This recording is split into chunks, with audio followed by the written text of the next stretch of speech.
Welcome to Hope at Night, featuring Maya and Sanjay Thomas, Mike Tucker, Q&A with our live audience, and host Anil Kanda. Today's episode, how can you find and keep love? And here's your host, Anil Kanda.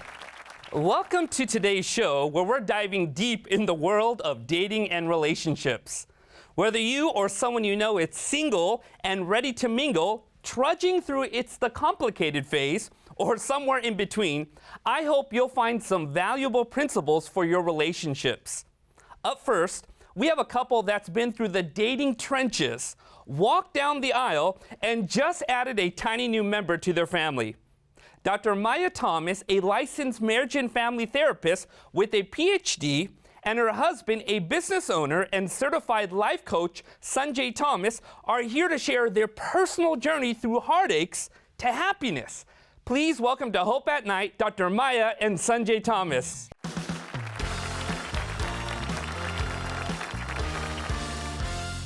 I feel like this is Team India right here. Yeah. We need to rename this episode to India with Love. Yeah. All right. Dr. Maya, I understand that you were on a relationship fast before you met Sanjay. Why in the world were you on a relationship fast? So I called it my man fast. I realized around maybe the 10th dysfunctional relationship that I had just been dating the same person with a different face, and it was not going well, and the common denominator was me. So I took some time to really figure out what's going on with me, what do I want, what's the vibe I'm giving off. Now, why did Sanjay break this fast? He broke the fast because I think after that year of really getting in touch with me and what I wanted, I was open and ready to be able to be in a healthy relationship, to accept and give love, and he was waiting for me. Wow. So how long was this fast that you were on? It was a year, a full 365 days. Wow, I'm sure you counted each day, right? I did. Now, what were some of the things you learned during this relationship fast? Yeah, it occurred to me that I was doing a lot of things to be appealing to dating partners. The way I would dress, the way I would act, all those things. And when I didn't have that pressure, or I wasn't trying to date anybody, then it became about how do I want to present myself? Who do I want to be when I'm not trying to be appealing to anybody else? To just be in touch with me. So I learned a lot about me being authentic me. So when you were in this relationship fast, what were some of the things you were excited about when it came to dating again? Okay, so I'm a relational person. I love relationships. I love being loved and loving others. So I think just the dating, like going out together, enjoying new experiences together. But more than anything, I think having a best friend, somebody that I could really talk to, feel close to, show who I am to, appreciate and get to know them. I was really excited for that intimate part of it. Now, Sanjay, what was your previous dating experience like? Epic. Well, really, there's a lot of things that I could expound upon, Anil, but I'm going to focus kind of on the personal context within which I met Maya, because when I started dating in high school, through college, and beyond, I realized I was a serial monogamist. So I would go from one exclusive, titled romantic relationship to the other, with very little time in between to be single. And after the last relationship ended that I had before I met her, I realized I wanted to do something different. And so I purposed in my heart to not just be on the lookout for who that next dating partner would be, and focus on myself, enjoy my friends and family, and most importantly, look to God to be that satisfaction for me. So I did that for 6 months, which was an unprecedented duration for me. And it's within that context that I met her. So when I met her, it wasn't like I was looking for just that next person to fill a vacuum inside, I was content at that point. So I think it made a big difference. Now, wait a minute. Both of you are Indian. Mm-hmm. I know you were born in India and you were born in the States. Someone may say, was it an arranged marriage that took place? Were the relatives involved? How did you guys meet each other? I wouldn't say arranged in the traditional way. There was a mutual friend that knew both of our mothers, and that friend told our mothers about this potential, but both mothers, independent of each other, decided to just bathe it in prayer and not tell us about it. There was a mutual friend of ours that set up a gathering of many people, and that's where we met. Now, I was in on it. I knew I was there to meet her. She was oblivious to the whole thing. Maya, what did you think when you first met Sanjay? So at that dinner date, I looked up, I was looking at my friend's wedding album. I looked up and I saw him enter. I was like, oh, he's, cute and whatnot. And then I went back to my book because I was like, I'm not here for any of that stuff. But then, well, a lot happened. Now, Sanjay, how did you know she was the right one? So, in my previous dating experience, it would always eventually be these seemingly insurmountable obstacles or deal breakers that would arise. But with Maya, not only did she check off all the things on my non-negotiable list for marriage, but any issues we had, we could work through it together. So that I took as a providential green light that she was the one to take increasingly serious steps with. So you noticed as you guys were getting to know each other, there was this mutuality in processing, in conflict resolution, and just navigating through life. And Yes. It was a done deal for you. It was for me, yeah. She took a little bit longer to be convinced, but yeah. Maya, what was your perspective? How did you know Sanjay was the right one, or when did you know Sanjay was the right one? I had a checklist in my mind, and I think it was maybe an immature one before I met him, before my man fast. But after him, and after that man fast, really deciding that I wanted someone dependable, someone that would be consistent with me, someone that I could navigate the hard times and the good times with. Maya, how long was this checklist?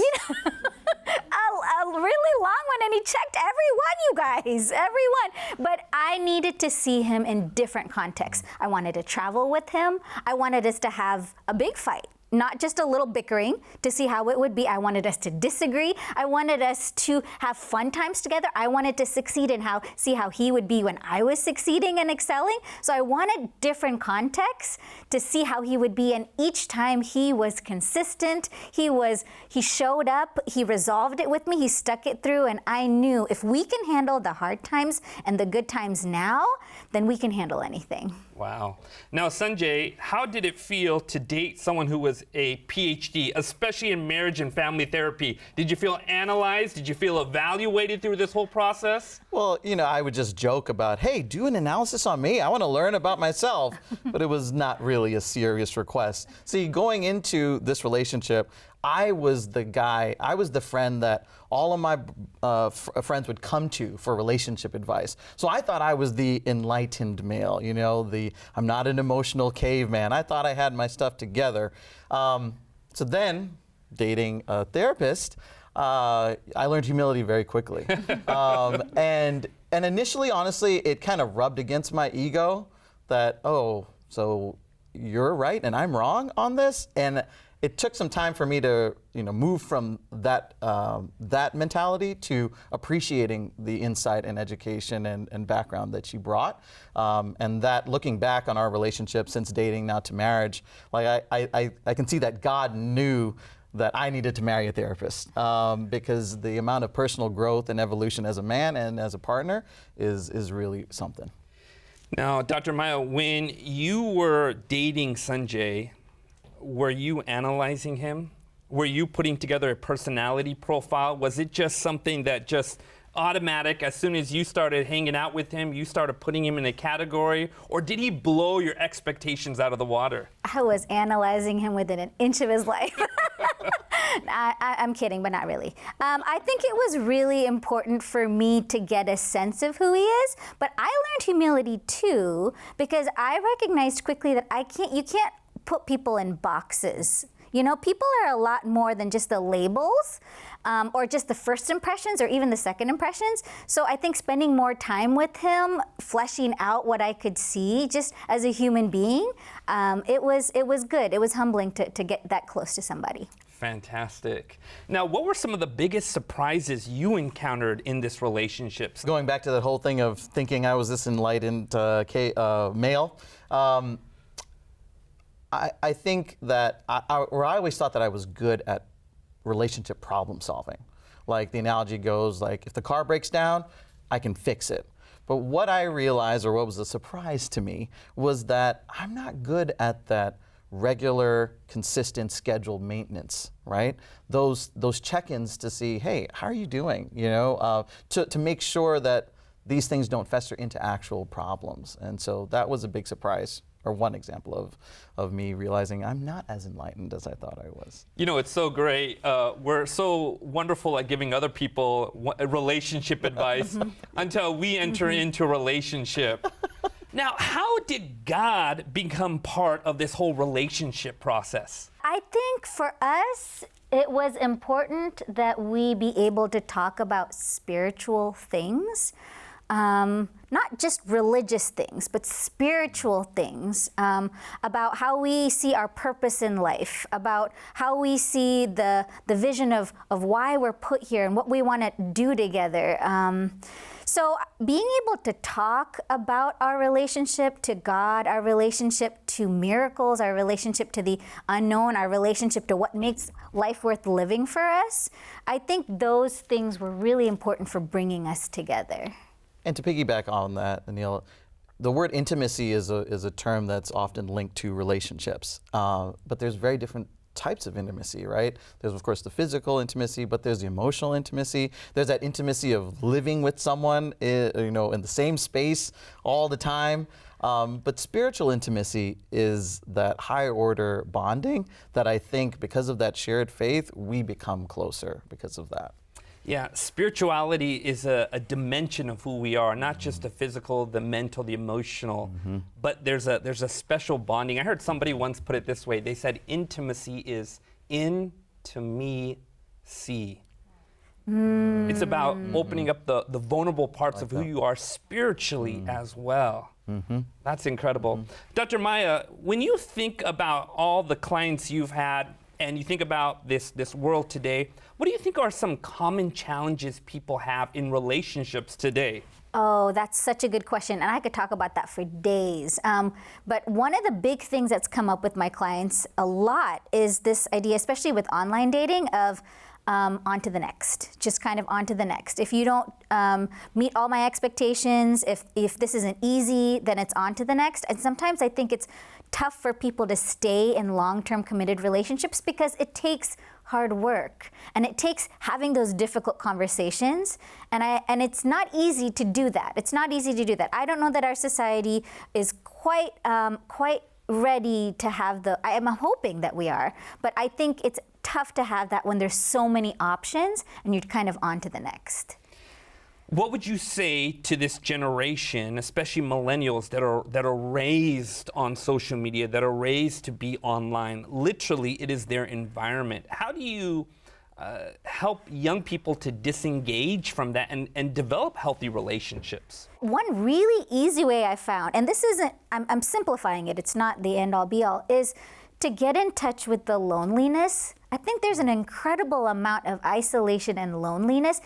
Doesn't matter how many friends you have on social media or how big you are. I think sometimes there's this feeling of, does anybody really know me? Do I really know anybody else? Once we get in touch with that, then it's easy to have that motivation to really try to make real friendships and to maybe put the work in because you don't want that loneliness. Now, how were you able to overcome some of these challenges in your life? I think being intentional about self-awareness.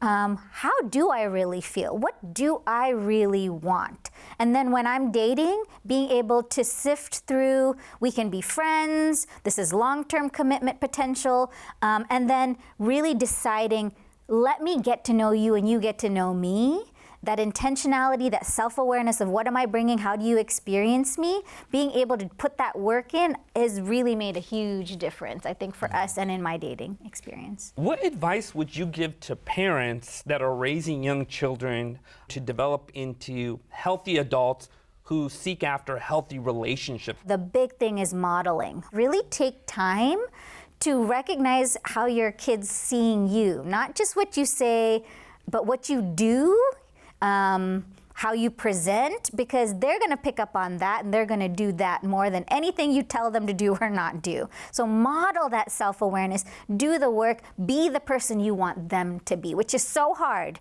It's a tall order, but it's worth it if they can see, oh, this is what healthy looks like. Oh, this is what conflict resolution looks like. Oh, this is what good self-esteem looks like. You know, it's interesting as you are saying that. I'm sure there are lots of people who are watching this right now and wondering to themselves, I've had a string of bad relationships in my life. I come from a place of bad relationships. My family is full of toxic relationships. Mm-hmm.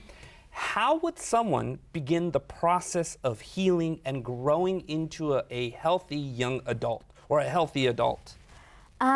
Taking some quiet time. I think in this very, very fast-paced world, it's not easy. It's sometimes uncomfortable to take that quiet time, but I think that's the first mini step.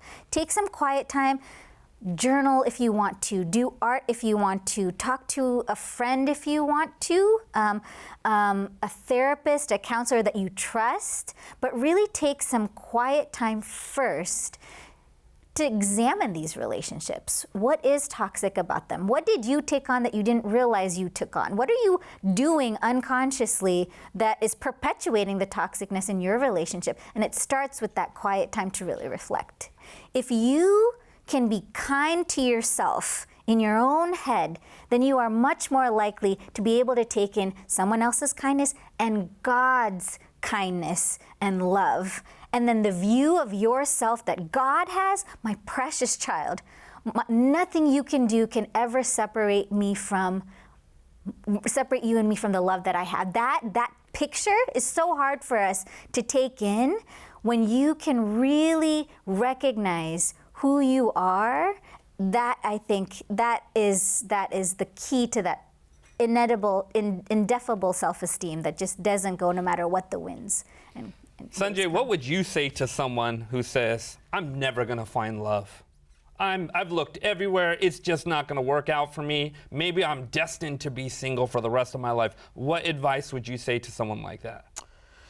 Well, I think when you are single, establishing your non-negotiables list for marriage is helpful, because then you take some time to put in filters of what you actually are going to be looking for. So it doesn't seem as just kind of left up to randomness and chance as to whether or not you find someone. But if you take some type of ownership and intentionality to develop that list, then I think you'll feel more confident going into the dating pool. The other thing is you establish the list when you're single and you enforce the list when you're in the relationship. So making sure that you don't just forget about that list when you're in the relationship, and when you see these traits, these cues that signal, hey, this is trending towards something that I don't think is a trait that I want in a life partner, then you work on that exit strategy sooner versus later. I've enjoyed this discussion on relationships and dating. It's been enlightening. We've been talking with Dr. Maya Thomas and her husband Sanjay about their journey through dating. Their story reminds us that even when you've got a PhD in relationships, it's where the rubber hits the road that really counts. When we come back, we'll be chatting with a dating and marriage expert behind the Mad About Marriage television series and live seminars. He has written books on dating and marriage and counseled hundreds of couples. He likely has a few more tips that you'll find handy, so stay tuned.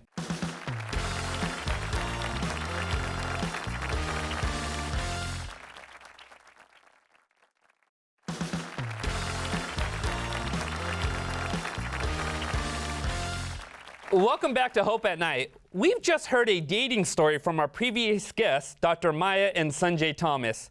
But we know not every relationship goes quite that smoothly. our next guest is someone who has certainly saved more relationships than a box of chocolates and a bouquet of flowers combined.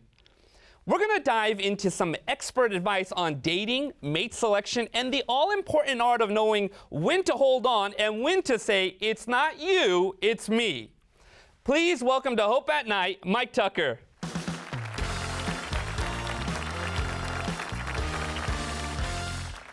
Mike, how has your personal experience with relationship shaped the way that you counsel others on relationships? Everyone is a product of your past, everyone. And you don't always recognize that until you begin to do life. When you move out of your house, when I was growing up, I thought my family was normal. And then I realized that we weren't normal. I actually was living in an abusive home.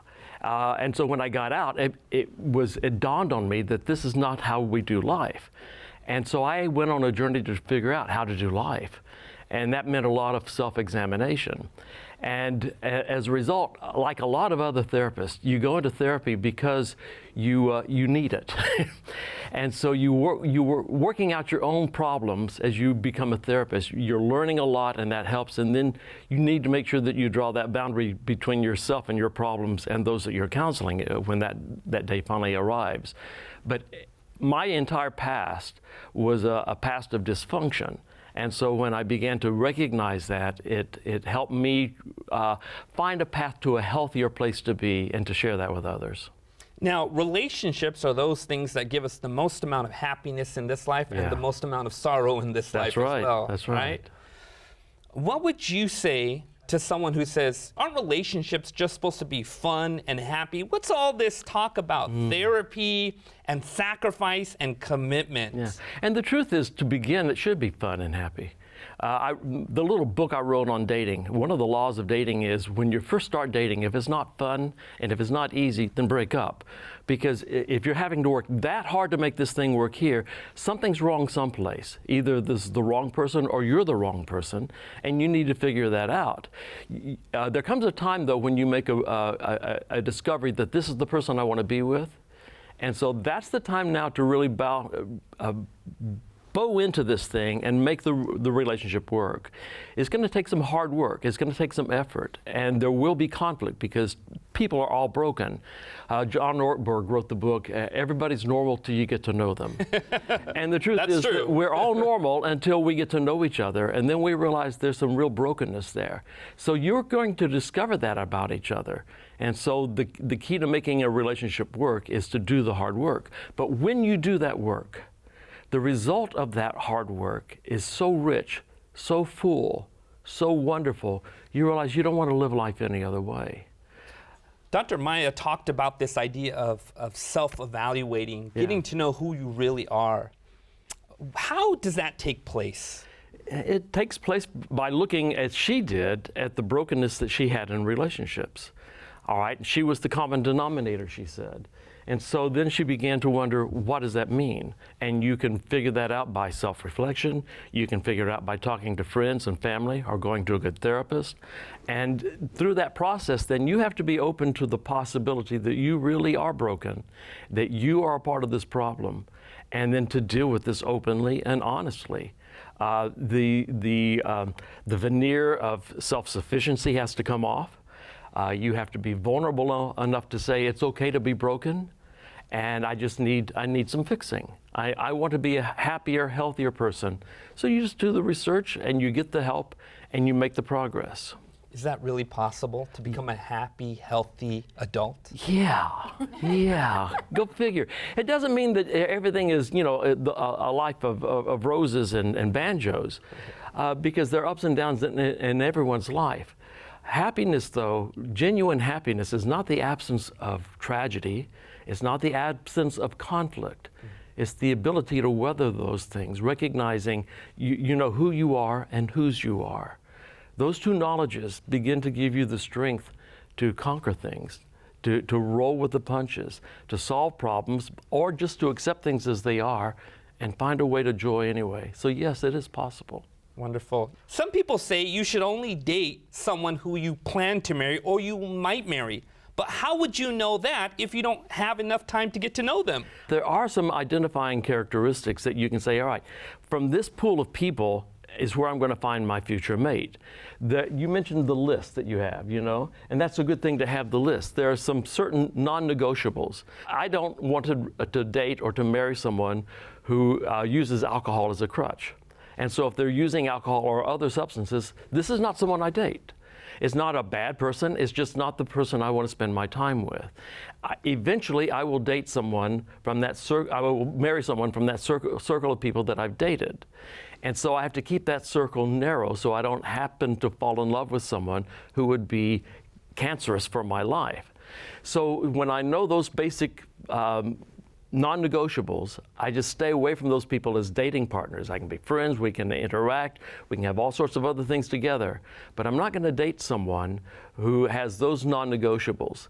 And when I get to a non-negotiable in the relationship and I find that this exists, then rather than trying to fix that person, it's better for me to withdraw from the process. As you mentioned, the exit strategy, I think is how you said. I always just say break up, but I'm just kind of straightforward. That's a succinct way of saying it. Get out of this now, run.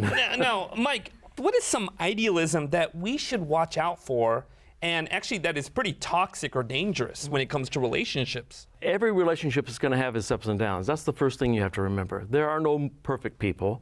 You're not going to date a perfect person, and you're not going to marry a perfect person. But then again, the people you date and the person you marry are not marrying or dating someone who's perfect either, because that would be me or you. So I think just recognizing that there is no perfect person, that a soulmate is not someone who you discover, it is someone you create. You create the experience of being soulmates together. I grew up with this idea that one day in that crowded room there was this spark of electricity that would jump between me and this other person, and I would know. We were soulmates, and I would never be happy with anyone other than this individual. By the way, I used to have some idealism. I always thought to myself, and I told this to my friends, I said, hey, I'm going to marry someone I plan to rescue one day from death. Oh, wow. If I save them from a burning car, first question I ask them, are you single? Save them from a bear? You're not married, are you? How'd that work out for you? Not so good. Yeah, not so good at all. No, but so we don't find our soulmate by rescuing them from a burning car, or this is the problem of watching too many Bollywood movies. That's right. You have, Bollywood. Huh? Yeah. I feel out of place here. I'm not Indian. I don't know how this works. What am I doing here? I'm the token of white man. Mike, we'll make you an honorary Indian. Okay, thank you. Thank you.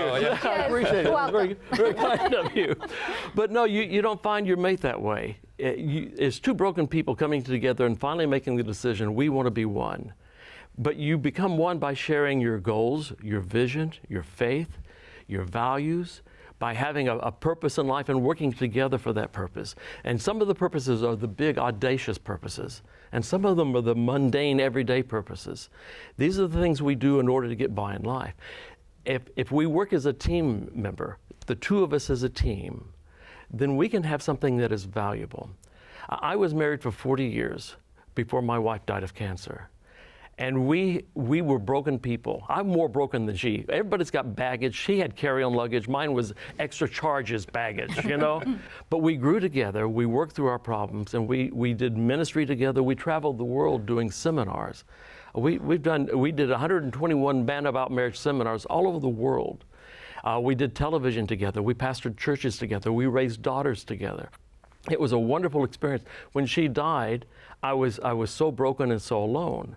But we got to that point of intimacy and being soulmates because we decided to. We worked on it. We overcame the brokenness. We came to the point where this is who we are. This is where we're going in our life. I trust you. You trust me. And together we're going to make this thing happen. That's a soulmate. That's wonderful. Mike, you've been sharing about relationship and the mechanics and logistics and some of the challenges within relationships. But we don't live also in an agrarian society where people are introduced to each other because their dad is a farm owner and their other parents are farm owners and they introduce the kids. We live in a world today where people are separated. Sometimes self-isolation that's taking place. We live in a world today where people meet each other purely online. Yeah. How do people find other candidates, I should use the word candidates, but other individuals that might be great for a relationship? Yeah. Where do they find them? You go where healthy people go. I found I've remarried since the death of my wife. I found both of my mates in church settings because the healthier spiritual people tend to go to religious meetings. And that's what I wanted. Spirituality has always been an important part of my life. And so it was in those settings that I found these individuals. You go to places where healthy people will be. You commit with other healthy people. You engage in their lives. And you're going to find broken people doing these things, but healthy people want to do those things as well. I heard it, somebody once said, if you're looking for a bear, go where bears are. Right. Looking for a lion, go where lions are. Right. And if you're looking for someone who is healthy or someone who is in the process of growing, look for where they might be. Volunteering, worshiping, those kinds of things are where healthy people go. They give of themselves. They recognize a power greater than themselves. They worship that power, and they move together to benefit mankind. Beautiful. What are some red flags of dating? I would say that anyone who is in any way violent, hitters hit, abusers abuse, and non-hitters don't hit. I've never hit a woman, I've never hit anybody. I had one fight in 6th grade, a bully, and I finally got up the courage to hit him. It's the only fight I ever had. I won it, and I retired from the ring, undefeated. But I don't hit. Violence is not a part of my life. That's one thing. But you look for those histories of things in their lives. If this is a person who does not believe in God and you believe in God, that's something that's a red flag for me. If this is a person who's had multiple relationships and everyone says that this is a scoundrel or a bad person, you ought to listen. You ought to listen to that. We create our reputation. Sometimes reputations are not earned, but most times there's something behind that. I think also looking at a family of origin can tell you something about a person. It doesn't mean that that person's off the list if they've recovered from the mess of their family of origin, but it's something you need to be aware of. I married Gail Whitaker from Tulsa. She had one of the healthiest families I'd ever seen in my life, and it blew me away. What were some of the characteristics of this healthy family origin? They loved each other. They accepted each other as they were. They encouraged each other rather than tearing each other down. They had commitments together. They had faith together. Everyone had a place where they belonged in this relationship. They didn't have to be a cookie cutter. Everyone was different, and yet everyone was loved and embraced as they were. And then they had a family that reached out to others to try to do good in the world. Mike, you talked about this idea essentially of something that is a deal breaker. But how do you delineate between something that is a deal breaker and something that is potential for growth? Deal breakers are going to be the biggest things, whereas like abuse, you don't grow through abuse. I'm sorry, but you don't. Most abusers are narcissistic personality disorder. The recovery rate for that is minuscule. It's very small. Only 1% of abusers ever stop without long-term significant professional intervention by someone licensed and trained in this area. Addictions are deal breakers because that changes. Even if you recover from addiction, you're a different person after the addiction. Now, you said addictions. What kind of addictions are you talking about? Sex, drugs, alcohol, you name it. An addictive personality is an addictive personality. It doesn't mean they can't be happy. It doesn't mean they can't heal from this. You're more likely to heal from an addiction than you are from the personality disorder that results in abuse. But for me, if that is not something that's been dealt with in the past, if there's not sobriety now and a long-term record of sobriety, that's something that I don't want to engage with right now. I wish them well, I love them, support them, but unless it's been demonstrated that this is no longer a part of their life, then I need to back away from that. If the belief system is so diametrically opposed, if one is a believer, the other is not, or if you both believe, but the religions are so opposite to one another, that there's just no middle ground, those are red flags. Other things that can be controlled, can be changed. If I tend to run away from conflict, all right, that's something we can work on. I can stand my ground, and we can find baby steps in order to make this a little bit better. If my communication patterns have been negative, those can be identified and changed. Stanley and Markman out of University of Denver and John Gottman out of Washington have both found 4 negative communication patterns that destroy marriages. In fact, they become the #1 predictor of a failed marriage. You can identify them, and you can change them. You don't have to continue to. What are some of them? Well, I was trained by Stanley and Markman, and Gottman's communication factors are similar to Stanley and Markman, but he refers to his as the 4 horsemen of the apocalypse. But Stanley and Markman came up with escalation. That's when an argument starts over something small and it builds in intensity, sometimes in volume, until something very small results in something big. Leaving socks on the floor ends up with "I'm leaving you." You can't figure out how did we get from socks to divorce. I don't know, And so arguments tend to blow up quickly. Invalidation. That's where you put down the thoughts, feelings, values, or words of the partner, either intentionally or unintentionally, overtly or subtly. That's very destructive of relationships. You've got avoidance and withdrawal, where you avoid conflict, you avoid talking about the problems by either clamming up, agreeing too quickly, leaving the room, running away, all sorts of things of that nature. And then you've got negative interpretations, where I interpret more negatively than you intended what you've said or what you've done. And it has to be a lot of mind reading that goes into this. It's negative mind reading, which is always destructive of relationships. Those are the 4 that Stanley and Markman have identified, and Gottman has got 4 as well, very similar to Stanley and Markman. There are nuances of difference. Those become the best predictor of divorce that we've really found. That's fascinating. Yeah. We need to hear more of this. Yeah. Imagine somebody comes to you, Mike, and they said, "Hey, I've met somebody. There are no red flags here. Yeah. I don't see any issues. There's an affirmation from my community about this person." How do we continue to build a great foundation for a healthy, happy relationship and marriage? What would you say? You continue to do the things that brought you together. First of all, if you're having fun together, you don't ever want to stop those. But I think that it's also important as a couple to begin to reach out. How do we help people around us? What can we do together to demonstrate our love, not just for each other, but for our world? Can we volunteer at an orphanage? Can we volunteer at a nursing home? Can we do something at our local church or synagogue, whatever it is that you happen to be? What are the things that we can do together to volunteer to help others? And that begins to add different dimensions to your life. The other thing that you do is you embrace a positive spirituality together. I find that with a lot of Christian marriages, when I can change their view of God, I change the relationship. Viewing a God of anger, of harshness, who's punitive, condemnatory, who wants to send you to hell, who's looking for the mistake, that destroys marriages because it releases hormones in the brain that are toxic, that begin to create the fight or flight response. And so prayer to that God actually creates more of that negativity in your mind, but it also destroys your relationships.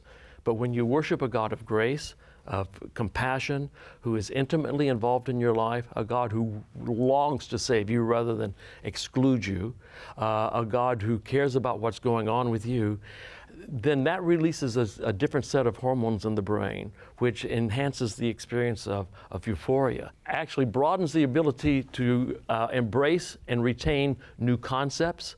It makes you, it increases the levels of compassion in your life, simply by worshiping and praying to a God who is positive. And a lot of marriages are very legalistic. If they have a legalistic religion, I believe personally that a legalistic religion in a relationship, that relationship is definitely an abusive relationship, because legalism resorts to power and control. Manipulation. And which are the elements of every abusive relationship on the planet, power and control. And so a legalistic, harsh, condemnatory view of God creates the same kind of marriage. We become like the God we worship. Somebody once said, the devil's masterpiece is not the prostitute, It's the Pharisee. Yeah, yeah. A lot of research has been done for decades, finding out who has the highest levels of marital satisfaction. And Christians as a whole usually have higher levels of marital satisfaction than what the world in general has. I did, using the same instruments, I researched a conservative denomination that struggles with the gospel. And their levels of marital satisfaction, they did not get the Christian boost. They came out at the same levels or worse than the world in general, marital satisfaction. The divorce rates were better because the shame and the stigma of divorce kept them in the marriage. But the marital satisfaction rates and the happiness in those marriages was not at the same level as most Christian marriages are. The thing that makes a difference is the gospel. When you understand the love and the acceptance of the Father for you, and you are able to live that and give the same thing to others rather than condemning or judging, it changes your relationships, it changes your marriage, it changes everything about your life. Mike, this is amazing stuff you're sharing, along with what you guys shared as well. I'm excited about where this conversation is going. Well, folks, if Pastor Mike Tucker has taught us anything today, it's that getting into a relationship isn't just about finding someone that makes your heart flutter, though that's nice too. It's about finding someone whose values, communication skills, and boundaries align with yours, and who, let's be honest, doesn't make you want to pull your hair out. I've learned that while love can sometimes be complicated, it doesn't have to be chaotic. I've also learned that sometimes the most loving thing you can say is, it's not you, it's me, but mostly it's you. We're going to take a short break, but when we come back, we'll be taking some questions from our live audience, so don't go anywhere. We'll be right back.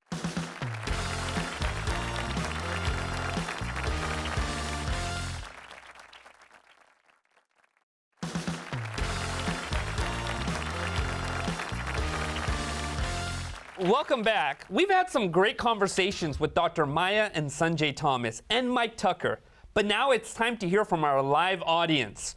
What questions do you have about dating and relationships?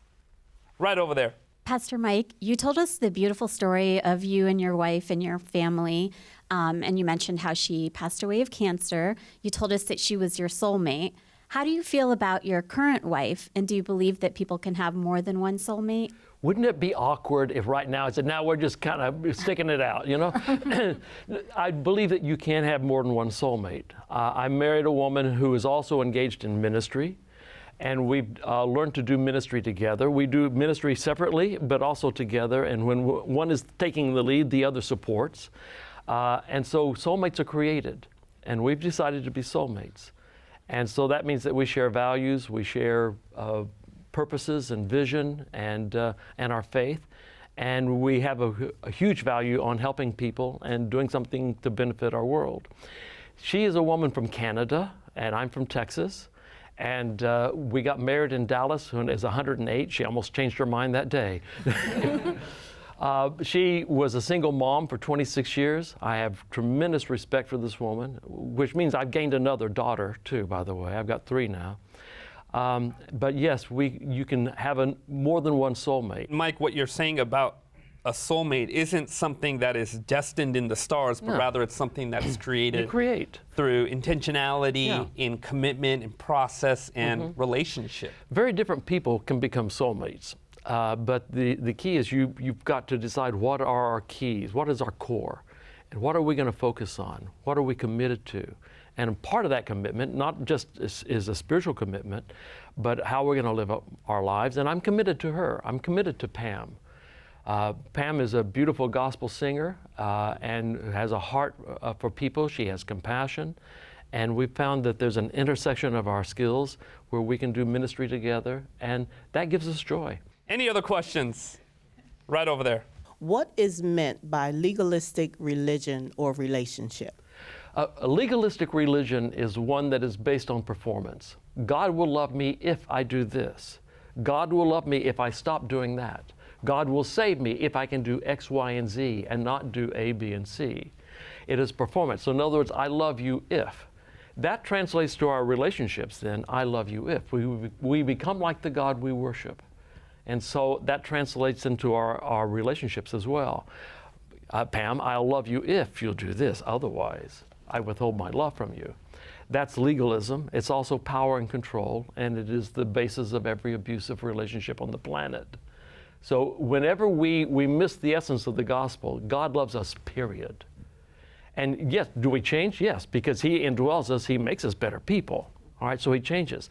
Change is a part of human existence. Even though I love Pam unconditionally, she is changing and I'm changing because we are human beings who are flawed and we have that capacity.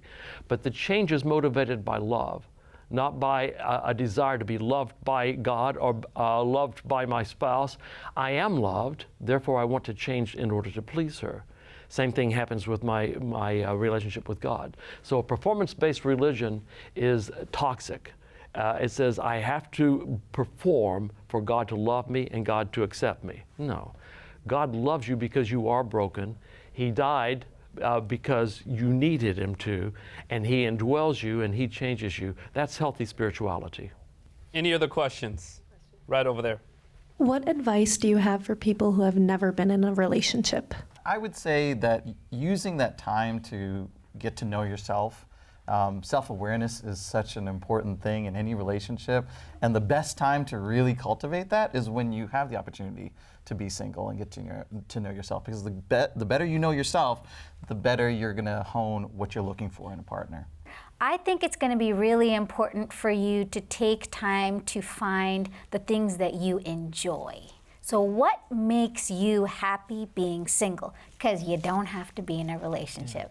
You can be just fine being single, finding your joy, your purpose, your life. Go do the traveling, do the concert that you didn't, was too expensive.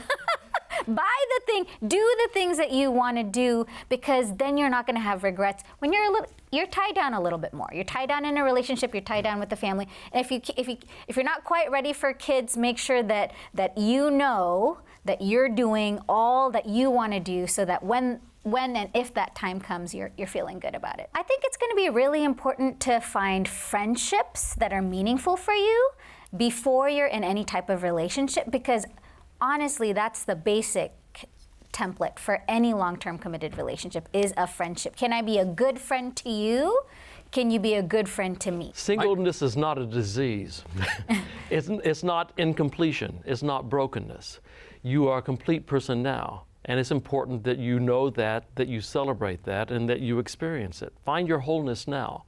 And as you mentioned, do the things you want to do. Take the mission trip, take the vacation, do the things that are important for you to do within reason. Obviously, don't go into debt, but still.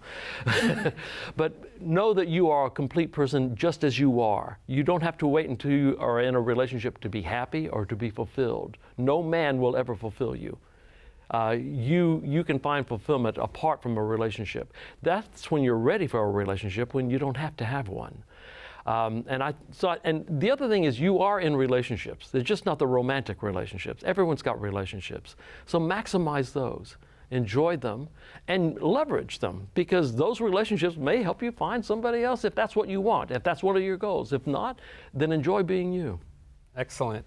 Any other questions? Right over there. What type of advice would you give someone that's dating, and the person that you're dating has a lot of children, let's say 4 or 5? And sometimes, that can cause a problem in a relationship because of the time, just getting along, because a new person has come into the relationship. What type of advice would you give me? If you're serious about the relationship, if you want it to go someplace, the children have got to be a part of it. You don't just marry a person, you marry a whole blooming family. And so making sure that they're a part of the experience is going to be, now you obviously need alone time with each other to get to know each other and to build the relationship. But to do that with never building the contact or the relationship with the children is going to be detrimental. It's important that they embrace you. It doesn't mean that they always have to be 100% on board with you. But if they have comfort being in your presence, if they can look at you as somebody they trust, somebody they're happy to be around, and eventually celebrate the happiness of their father if he enters into a long-term relationship or a marriage, then that's going to be ideal. But recognize that they're a part of this too. They didn't ask for the breakup of the family, whether it be death or through divorce, and they're not the ones who get to decide on who the new person is. So embracing that and including them as best you are capable is going to be an important thing for you right now. Mike, let me follow up with that. What if you meet someone who's absolutely beautiful, stunning, you love everything about them, and their kids absolutely hate you? Then you would not want to live in that toxic environment. If that's going to create a level of toxicity for you, you might be better off, your potential spouse might be better off, and the children might be better off without you there. It's a hard thing to say. But I've also seen people who enter into that kind of a relationship and that kind of marriage, and no one's happy. You can't live with that all the time.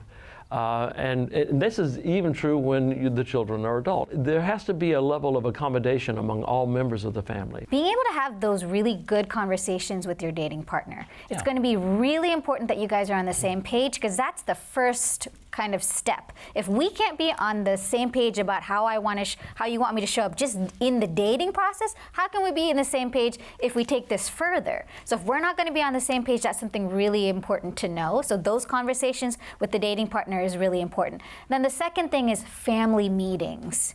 So how do we want to do this? First, we got to be on the same page, and then we got to bring these kids in, and we got to talk about what kind of culture do we want? How do we treat each other? Maybe it was different with a different family setting, but now what do we want to do here? And having those type of conversations, even as a dating partner, if it's serious, if you both are on the same page, if the kids can engage in those conversations, is going to be really important, because a blended family is a unique thing. It can be a beautiful thing, but it is a unique thing, so you're going to need more preparation, more planning, more conversations. Yeah. Excellent. Well put. Any other questions? Right over there. Is it unchristian to use dating apps? It's not. I think that dating apps, like any other means of meeting an individual, they have positives and they have negatives as well. Nothing really takes the place of face-to-face communication, but you can do some long-term, long-distance relationship building. I did that, and when I remarried at the age of 65. Gail and I had met Pam at a camp. And so most of our communication was over Facebook chat. You know, we were back and forth typing to each other, and eventually my fingers were wearing out. And so I bought a plan on my phone which would give me unlimited calling to Canada. The first conversation took 5 hours. I got my money back in a hurry, brother. So it can be done. Mike, I got to ask you a question though, before you continue. Did you slide into her DMs, or did she slide into yours? I don't know how to slide into anything. She must have done the slide, and I'm not sure. So it can be done. But there are drawbacks. We ended up, I was speaking at events, and we were fortunate, we were blessed when she was able to sing at those events. Sometimes I manipulated it a bit, sometimes she did in order to get us at the same event. That provided the face-to-face communication, which I think is necessary in order to understand who each other is. We can see each other in a variety of settings and get to know each other better. Interesting. Any other questions? Right over there. How do you know if somebody really loves you or it's just lust? I think that time is the best thing. You know, take some time to be together. And then their interactions with you, if it's just purely lust, is that what they talk about? Are they asking you to engage in physical activity a lot? Or are you happy doing other things together? What is the locus of your relationship together? And is this just a feeling, or is there a commitment? Are they showing some genuine commitment to you as a person, accepting you for who you are, how you are? Is it just how you look, and just what you do with them? Or is this you as an individual? Do you like me the way I am? Even if sex were off the table, would we still enjoy each other's company? Is this something that we could do together? And be happy together. Because eventually, if you get married and you get old enough, it may be off the table. So what do you have there, you know? Or if one of you gets ill, then it may be off the table. So then the question is, are we happy together even without the physicality? I heard as you get older, it's try weekly, then it's try weekly, and then it's try weekly. Yeah. I heard a quote back in the day where it said something to the effect of, love is using your God-given power of choice to do what's in the best interest of another person, independent of feelings. Yeah. And lust is kind of the complete opposite of that, where it's not really even a choice. It's all about you and self-gratification. So if you properly define what love is, because I think that's what the issue is oftentimes in society, we don't define what love is for us, and so the two just get conflated. But that's what I would add to that. You know, the Bible talks a lot about being one in marriage. You realize that was written to people in arranged marriages. So these are not two people who found each other one evening in a crowded room, you know, and the spark of electricity. As mom and dad said, you guys are together, work it out. And even there, you can be one flesh. It's a decision. But that means that they didn't come together because of sex. They didn't come together because of a physical attraction. Because if you look at the garb for women, you know, you can see eyes, hands and feet. That's about it. And so I married her because she had the most beautiful feet I'd ever seen. It just, you know, it took that off the table, really. And yet we can still be one flesh. We can choose to be one flesh. But that has to do with commitment. Love is a decision more than an emotion. I'm glad for the emotions. They're wonderful. But they're not there 24/7. What does remain is the commitment to do or say that which is in the other person's best interest, the shared activities, the building of a life together. That's what matters. Dr. Maya, you got the last thought here. When you know you're in love, you know that you see all their faults and you want them anyway. And if you can list them out, that'd be great. That doctorate paid off for you. Sanjay, Dr. Maya, Mike, it's been fantastic. I love this discussion. We could keep talking a lot about this. We've heard today that while dating may come with some challenges, with the right person and the right foundation, you can reap the reward of a great relationship. A big part of that foundation is embracing God's love for you and the other person. While maintaining a healthy sense of self, relationships are not about what you can get out of the other person, but what you can give. It's a mindset that mimics God's love for us. And when both partners have that mindset, you truly have achieved a slice of heaven on earth. Thank you for joining us today. Until next time, may you always find that hope at night.